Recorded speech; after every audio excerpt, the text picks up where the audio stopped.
Salam, salam sadis, salam weekend. Wah, semalam emas gila ya, disorong. Wow, gila banget naiknya. Oh, nggak pernah, udah lama nggak pernah kejadian naik sampai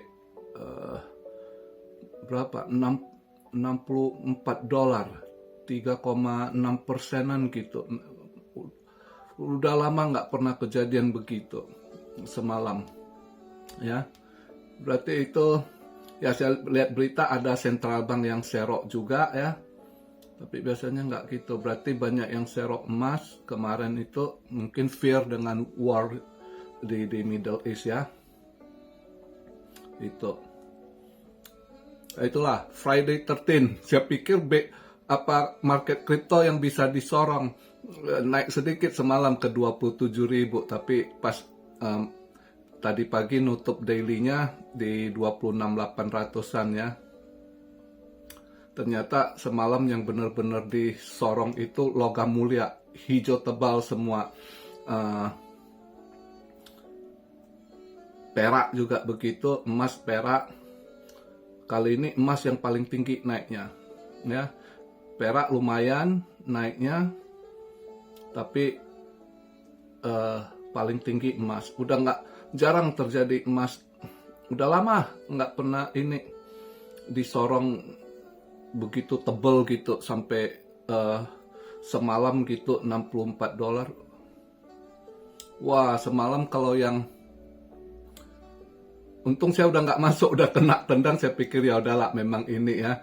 Kemarin hasil dari cuan saya biarkan 30%, kena ini saya penasaran, saya masuk tambah dikit lagi pas dia ini. Ternyata lebih gila lagi nanjaknya kan. Ya udahlah. Itu kalau saya penasaran, andai kata saya masuk, kena tendang lagi. Saya pikir yaudah ini weekend, nggak ini udahlah.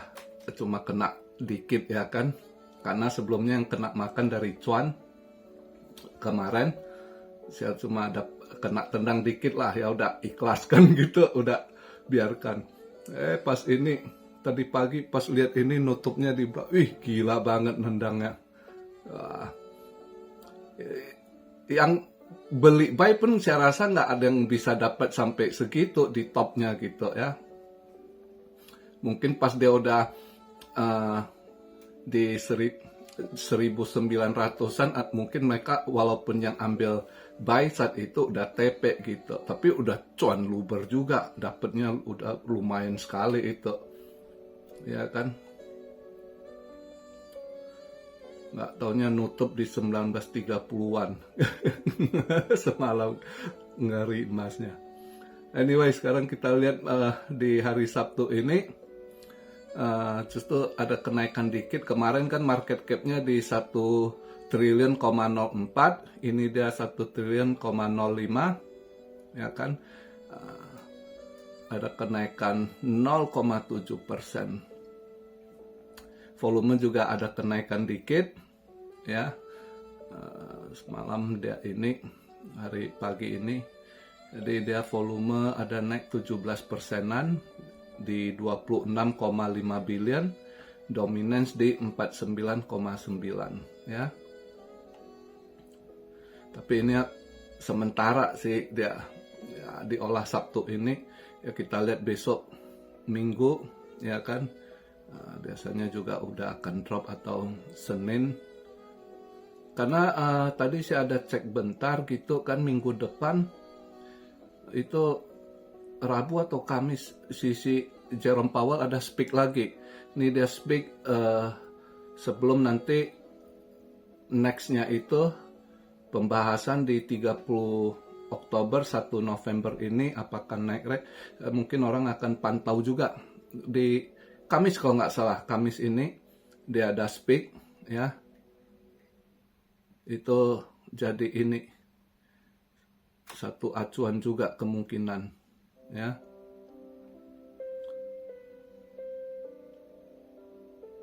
Ya semalam yang naik sekali itu ya memang logam mulia lah. Emas, perak, platinum juga ini ya lumayan. Tapi kali ini paling ini emas itu di nah ini ya salah satu tanda kalau udah banyak tiba-tiba ada serokan besar emas gitu, di situ ada bukti. Ini satu sinyal buat kita, salah satu ini juga kita harus ada sesuatu yang mereka langsung ambil safe haven gitu, ya.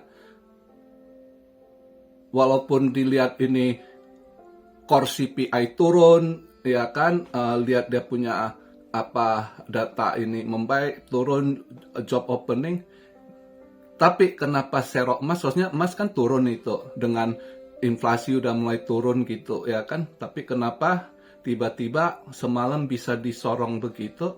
Nah, ini ada satu indikator yang menyatakan bahwasanya para paus, karena serok dengan naiknya 3,6% ini duit besar masuk di gold, ya, karena gold itu market cap-nya udah gede gitu, ya. Jadi kalau dia dari market cap-nya bisa naik 3,6%, itu duit besar masuk ke sana, berarti banyak, yaitu bank-bank sentral yang serok gitu, ya, terus bilioner lah yang ambil barang, mereka alihkan duitnya ke safe haven gitu, yang mungkin mereka baca sinyal ketidakstabilan ekonomi, ada sesuatu di depan, ya. Ini salah satu indikator yang harus kita perhatikan. Oke, jadi di situ kita masih harus wanti-wanti waspada market ke depan, karena kita harus ikut jejak paus atau bank sentral. Kalau salah, berarti mereka udah ada hal sesuatu ke depan, mereka udah duluan ini gitu, ya. Dan kemungkinan juga emas akan naik lagi gitu, ya. Jadi kalau minggu kemarin saya suruh serok emas itu yang waktu di 18 sekian, kalau ya bagus lah, anggap simpanan tabungan gitu untuk keadaan nggak stabil gitu, ya. Juga saya lihat berita ininya hari ini si Biden buat Bidenomics, ya. Bidenomics dia ini di Philadelphia dia paparkan, ya, orang ketawa aja lah. Tapi ada satu hal yang dia masih maka kelihatan sekali ini, ya, dia bahas green energy lagi, ini itu, ya kan. Itu semua udah masuk hitungan mereka. Targetnya kayaknya Iran gitu. Makanya ke depan itu ini sengaja terjadi perang ini juga, ya kan. Ya, emas dinaikkan, dibuat langka, ya kan. Di Timur Tengah dengan kondisi begini, harga minyak naik lagi, inflasi naik lagi. Itu juga salah satu planning mereka, mau push orang pakai electric vehicle gitu, ya. Itu yang salah satu target mereka gitu, ya. Itu yang sampai saat ini masih mereka push. Arah ini bisa berubah, makanya saya bilang andai kata tahun depan pemilunya dia kalah, kalau si Trump yang jadi presiden, itu arah akan berubah lagi, ya. Yang dimana selama dia jadi presiden dia push green energy, bisa tiba-tiba berubah, Trump akan drill minyak lagi, karena sesungguhnya mereka ada minyak, dia nggak mau drill, dia stop, dia tutup, dia punya pipeline, ya kan, dan dia buang minyaknya lagi ke pasar, alasannya buat menekan Saudi Arabia. Ternyata gagal kan, nggak, ini permainan dia gitu, yang sebenarnya dia satu arah dengan globalis cabal yang mau buat New World Order, One World Order, ya, yang dimainkan green energy, climate change, itu kan isu-isu mereka yang mereka mainkan. Masih itu yang mereka ini, ya kan, bentar lagi virus dibuang lagi buat, jadi itu kelihatan sekali, ya, yang demi itu mereka buat perang, mereka nggak benar-benar manusia penghisap darah, mereka ciptakan perang, ya kan, yang satu sisi saling ini, yaitu mereka manfaatkan, padahal yang manfaatkan ini seperti yang saya bilang, mereka orang nggak bertuhan, yang mereka target itu kekuasaan, kontrol, ekonomi, dunia, ya kan? Itu yang mereka mainkan gitu. Dan kalau kita lihat kondisi saat ini juga, dia dikeluarkan Bidenomics, sedangkan untuk di Kongres sendiri belum ada ini. Jadi sekarang itu sebenarnya kondisi di Amerika itu mereka misleader, ya kan? Nggak ada leader, pemimpin, ya. Di kepresidenan juga presiden ini leader ngaco gitu, ya kan? Nah sekarang di kongresnya lagi nggak ada, kosong juga. Tapi kelihatan sepertinya akan ini. Saya lihat berita ini semalam mereka ini setelah si Steve Scalise drop nggak bisa ini, si Jim Jordan coba naik kan, tapi masih kurang support, nggak ada ini, gagal dia pertama. Tapi dia ajukan kedua kali. Saya sendiri percaya si Jim Jordan ini nanti dia akan menang. Mungkin pendukung si Kevin McCarthy masih kesal, belum mau gimana. Tapi kalau andai kata si Kevin McCarthy speak, dia bilang dia dukung si Jim Jordan, itu mungkin dia akan mendapat tambahan suara dari pendukung Kevin McCarthy itu, ya. Karena tadi pagi saya baca berita hasil dia ini masih kurang untuk ininya, sekitar ada awalnya 81, terus berkurang, dia lobby masih ada 50-an yang nggak mau vote dia gitu. Jadi kalau untuk House Speaker, dia harus paling tidak dia mendapatkan suara 217. Jadi masih kurang sekitar 50-an voter yang belum dia ini. Jadi dia masih lobby, ya. Kayaknya saya sendiri yakin dia akan ini, karena nggak ada calon. Ini makin mepet kan, debt ceiling ini makin mepet gitu. Kongres itu nggak mungkin habiskan waktu bertele-tele terus di sini. Itu pasti harus ada satu ini keputusan, ya kan. Ini minggu ini udah gagal, belum kepilih. Seharusnya udah harus ada. Nah, ketunda lah.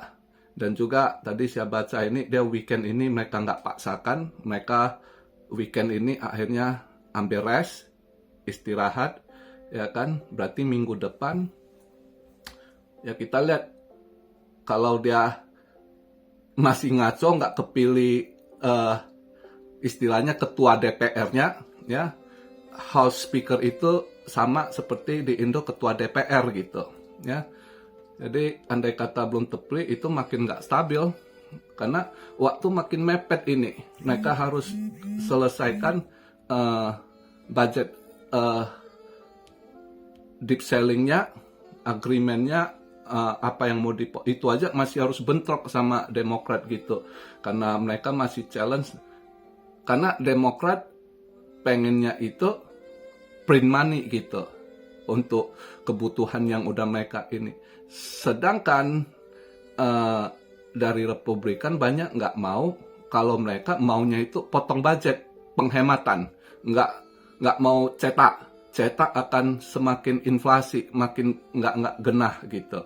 Di situ titik temu aja belum jelas gitu, apalagi pemimpin sekarang belum terpilih.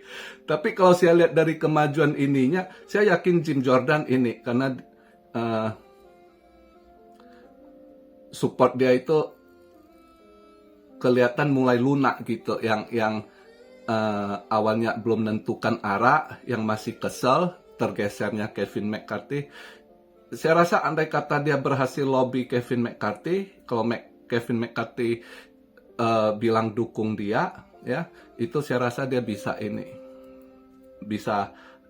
mencapai target untuk dapat voting 217 gitu.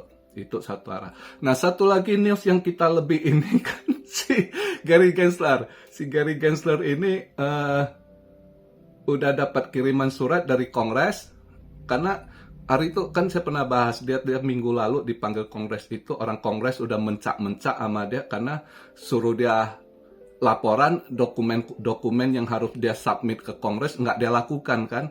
Nah ini udah terima surat dia dari Kongres, diberikan waktu 1 minggu ya. Andai kata 1 minggu ini dia juga nggak submit dokumen itu, Kongres akan kali ini langsung tegas kasih subpoena dia ya. Nah subpoena ini akan diproses, itu bisa aja kena pecat dia, di fire kalau berkeras orang Kongres ini ya. Jadi satu good news buat kita crypto community, semoga kalau dalam 1 minggu ini dia nggak bisa lampirkan, nggak bisa submit dokumen ke Kongres, itu diproses dia. Nah itu udah masuk kena subpoena. Nah kita lihat ke depan dia, itu salah satu musuh di kripto harus dihilangkan dulu gitu ya. Itu satu good news hari ini yang saya lihat. Oh bagus juga si Genset ini udah kena surat teguran. Andai kata nggak dia ini ya bisa-bisa dipecat dia proses ke depannya. Oke, jadi begitu aja video di hari Sabtu ini. Santai kalau lihat kripto. Kalau yang gatal tangan ya, yang pengen ini ya kalian lihat lah, karena ini tanggung kalau kita mau ambil long ya, kondisi gitu sulit ini weekend nggak mungkin. Tapi kalau mau scalping untuk cari short, kalau saya lihat sih kemarin siapa yang ambil INJ itu long ya, itu Kongres INJ napak lumayan itu ya, dapat juga. Kongres buat juga si Purba kemarin scalping cepat dia di loom, dapat juga, langsung dia pindahin ke koin PP juga agak naik dikit tadi saya lihat. Semoga wangi lah si Purba ya. Kalau kalian mau scalping hari ini ya, atau besok, lihat dia punya volume agak ini, belum bisa dipantau. Kalau dia di 27, kepala 27 itu mau di short lagi bisa sih, tapi agak ini masih ada yang tahan. Mereka agak ngeri-ngeri sedap ini. Kalau saya lihat hot boleh kalian pantau kalau mau kalian short ya. Holo chain hot ya, itu satu bisa kalian pantau kalau mau kalian short. Satu lagi ini Zero X ini kalau kalian mau short bisa itu ya. Untuk hari ini kalau kalian bagi yang gatal tangan ya, tapi kalian cek dulu ya, resiko tanggung sendiri, cuan sendiri, resiko sendiri. Saya cuma berbagi analisa, saya bukan financial advisor Anda, saya bukan orang yang kasih sinyal ya kan. Kadang aja saya salah analisa juga kena tendang. Namanya ini nggak ada yang hebat, tidak ada yang jago sempurna ya. Jadi masing-masing kembali Dior, oke? Itu keputusan yang paling bagus, oke? Enjoy your weekend, spend your time with family. Salam Syah, Rio dari Tokyo. God bless you all. Be blessed, be blessed, be blessed. Immanuel, haleluya.